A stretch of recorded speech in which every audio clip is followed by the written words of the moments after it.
എത്രയും പെട്ടെന്ന് മേനോനെ അറസ്റ്റ് ചെയ്യണം. നമ്മുടെ മുന്നിൽ ഏറ്റവും എളുപ്പമുള്ള വഴിയുള്ളത് ആ ഡ്രൈവറാ. അവനെ നമുക്ക് പൊക്കാം. അവന്റെ ഫോൺ നമ്പർ ഉണ്ടല്ലോ.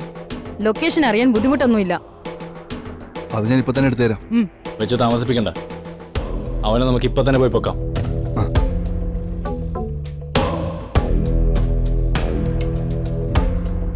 അവന്റെ ഫോൺ സ്വിച്ച് ഓഫ് ആണെന്ന് തോന്നുന്നു. ലൊക്കേഷൻ ട്രേസ് ചെയ്യാൻ പറ്റുന്നില്ല.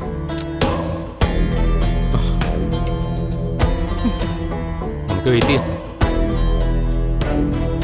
അവൻ എപ്പോഴെങ്കിലും ഫോൺ ഓൺ ചെയ്യുമല്ലോ, അപ്പൊ പൊക്കാം.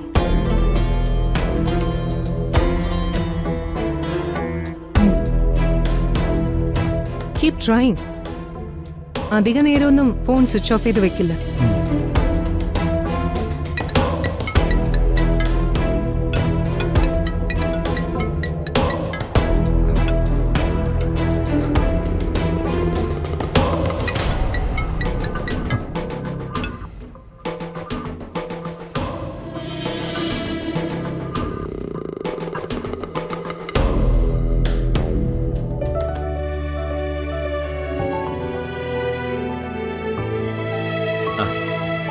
എന്നാ പിന്നെ ഞാൻ ഇറങ്ങുക.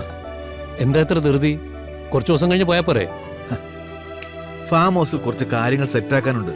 അത് റെഡിയാക്കിയാലുടൻ ഞാനങ്ങ് തിരിച്ചു വരില്ലേ. പിന്നെ കുറച്ചു ദിവസം നിന്നിട്ടേ പോകും. അങ്കിളിന് എത്ര ദിവസം വേണേലും ഇവിടെ നിൽക്കാലോ. ഇവിടെ ആർക്കും ഒരു ബുദ്ധിമുട്ടും ഇല്ല. അതെനിക്കറിയില്ലേ പൂർണിമേ. നിങ്ങളുടെയൊക്കെ ഈ സ്നേഹം കാരണമാ ഇടയ്ക്കിടയ്ക്ക് ഞാൻ ഇങ്ങോട്ട് ഓടി വരുന്നത്. എനിക്ക് ബന്ധമെന്ന് പറയാൻ ആകെ ഏട്ടൻ മാത്രമേ ഉള്ളൂ. അതുകൊണ്ട് ഞങ്ങളുടെ എന്ത് പ്രശ്നത്തിനും ഏട്ടൻ കൂടെ കാണുമെന്നതാ എന്റെ ധൈര്യം. അതിന് നിനക്ക് ഇവിടെ എന്താ ചന്ദ്ര കുറവ്? പൊന്നുപോലെയല്ലേ അളിയൻ നിന്നെ നോക്കുന്നത്, അല്ലേ അളിയ? അതെ. ആ പൃഥ്വി, എന്തോ നീ അക്ഷിത മോളെയും കൂട്ടി ഫാം ഹൗസിലേക്ക് വരണം. ആ നിങ്ങൾക്ക് അടിപൊളി ഒരു വിരുന്നാ ഞാൻ അവിടെ സെറ്റാക്കാൻ പോകുന്നത്. വരാലോ. ആ അക്ഷി, മോക്കൊരു നല്ല സമ്മാനം അമ്മയുടെ സെറ്റാക്കി വെച്ചിട്ടുണ്ട്. പൃഥ്വിയും കൂട്ടിയെ അങ്ങോട്ട് എത്തിയേക്കണം.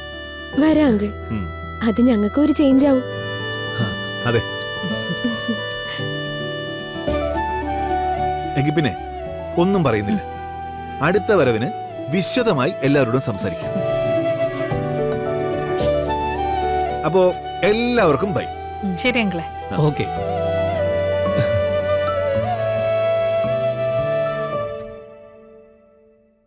ആ ഡ്രൈവർ ഫോൺ ഓൺ ചെയ്തു.